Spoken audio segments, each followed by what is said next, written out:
বন্ধুসকল মই আজি আপোনালোকক ছোৱালীৰ বিষয়ে কেইটামান আচৰিত আৰু অমেজিং ফেক্ট কম। এই ভিডিঅ'টো চোৱাৰ পাছত আপুনিও ছোৱালী বা মহিলাসকলৰ কথা আৰু ভালকৈ জানিব আৰু বুজিব পাৰিব।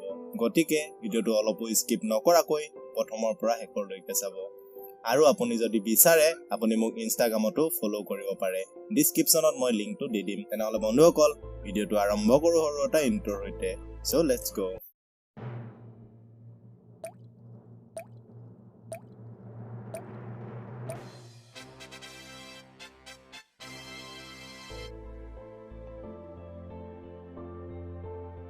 বন্ধুসকল আপুনিও হয়তো কেতিয়াবা নহয় কেতিয়াবা এই কথাটো অনুমান কৰিছে যে ছোৱালীয়ে কেতিয়াও বেলেগ লৰাৰ আগত ৰিলেশনশিপত থকাৰ কথা নকয়। এইটো ছোৱালীৰ এটা আচৰিত ফেক্ট। ছোৱালীয়ে কেতিয়াও বেলেগ লৰাৰ আগত বয়ফ্ৰেণ্ড থকাৰ কথা নকয়, কাৰণ যদি বাকি লৰাবোৰে গম পায় যে তাই ৰিলেশনশিপত আছে বা বেলেগ বয়ফ্ৰেণ্ড আছে বুলি, তেতিয়া সেই লৰাবোৰে বেছি গুৰুত্ব নিদিব আৰু ছোৱালীয়ে এনেকুৱা হোৱাটো কেতিয়াও নিবিচাৰে।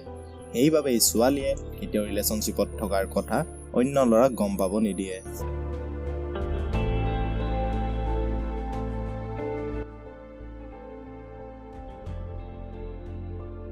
বন্ধুসকল ছোৱালীৰ আৰু এটা টপ সিক্ৰেট ফেক্ট হৈছে যে সকলো ছোৱালীয়ে নিজৰ বয়ফ্ৰেণ্ডটো লগৰজনীৰ বয়ফ্ৰেণ্ডতকৈ বেছি ধুনীয়া হোৱাটো বিচাৰে। যদি এনেকুৱা নহয় তেতিয়াহ'লে তাই বহুত বেছি জেলাছ ফিল কৰে আৰু চেষ্টা কৰে যে বান্ধৱীজনীৰ ব্ৰেকআপ হৈ যায়, নহলে তাই নিজেই বেলেগ আৰু বান্ধৱীজনীৰ বয়ফ্ৰেণ্ডতকৈ বেছি ধুনীয়া বয়ফ্ৰেণ্ড বিচাৰি লয়। সেইবাবে আমাৰ ল'ৰাবোৰৰ ব্ৰেকআপ হৈ যায়। যদি আপুনিও বিচাৰে যে আপোনাৰ ব্ৰেকআপ নহওক আৰু এটা ভাল ৰিলেশ্যন হৈ থাকক, তেতিয়াহ'লে সকলোতকৈ প্ৰথমতে আপুনি আপোনাৰ গাৰ্লফ্ৰেণ্ডৰ ফ্ৰেণ্ডৰ লগত এটা ভাল ৰিলেশ্যন বনাই ৰাখক, যাতে এই ফ্ৰেণ্ডগৰাকীয়ে আপোনাৰ গাৰ্লফ্ৰেণ্ডক ব্ৰেকআপ কৰিবলৈ ফ'ৰ্চ নকৰে।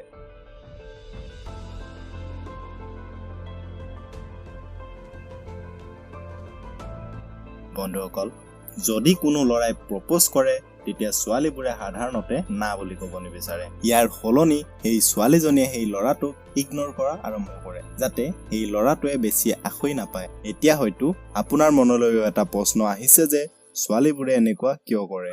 ছোৱালীবোৰে এনেকুৱা এই কাৰণেই কৰে যে যদি ছোৱালীবোৰে ডাইৰেক্ট না বুলি কৈ দিয়ে তেতিয়াহ'লে ল'ৰাবোৰে কেতিয়াও সেই ছোৱালীজনীৰ আগে পিছে ঘূৰি নুফুৰে, আৰু এনেকুৱা হোৱাটো ছোৱালীবোৰে কেতিয়াও নিবিচাৰে। সেইবাবে ছোৱালীবোৰে এনেকুৱা কৰে। বহু কম সংখ্যক ছোৱালীয়েহে ডাইৰেক্ট না বুলি কয়। আপুনিও যদি এনেকুৱা প্ৰমাণ পাইছে আৰু সঁচা বুলি ভাবিছে তেতিয়াহ'লে এটা লাইক কৰি দিব।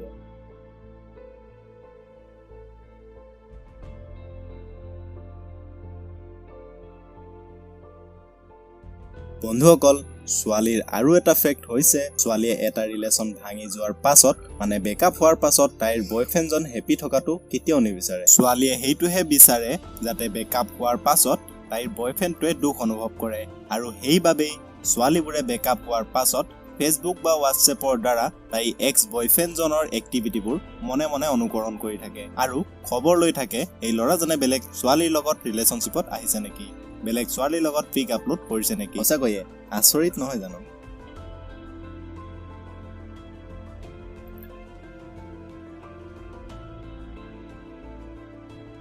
বন্ধুসকল আমাৰ ল'ৰাবোৰৰ যিদৰে বহুত সোনকালে প্ৰেম হৈ যায় বা ৰাস্তাত গৈ থাকোঁতেই কাৰোবাক ভাল লাগি ক্ৰাছ হৈ যায়, তাৰ বিপৰীতে ছোৱালীৰ ক্ষেত্ৰত একদমেই উল্টা হয়।